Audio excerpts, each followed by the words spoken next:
Video warga Blitar menggali gundukan tanah mirip kuburan di lahan kosong heboh.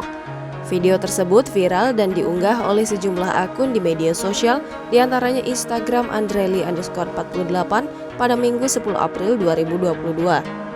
Dalam video tersebut, terlihat sejumlah warga yang menggali gundukan tanah di lahan kosong. Gundukan tanah mirip kuburan itu digali oleh warga menggunakan cangkul. Aksi penggalian itu pun disaksikan oleh sejumlah anggota polisi. Setelah agak dalam, terlihat sebuah benda seperti pedal sepeda. Kemudian penggalian terus dilanjutkan.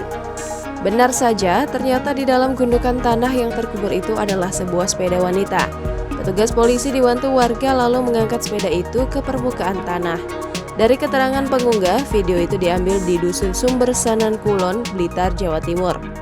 Awalnya warga curiga karena melihat ada gundukan tanah baru mirip kuburan di lahan kosong. Karena tak berani menggali, warga lalu melaporkan hal ini ke polisi. Mendapat laporan, petugas setempat langsung menuju ke lokasi. Petugas dibantu warga kemudian menggali gundukan itu. Namun ternyata di dalam gundukan itu berisi sebuah sepeda wanita warna biru tua.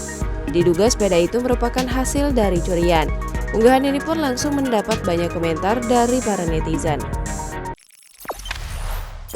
Jangan lupa subscribe, share, komen, dan like ya!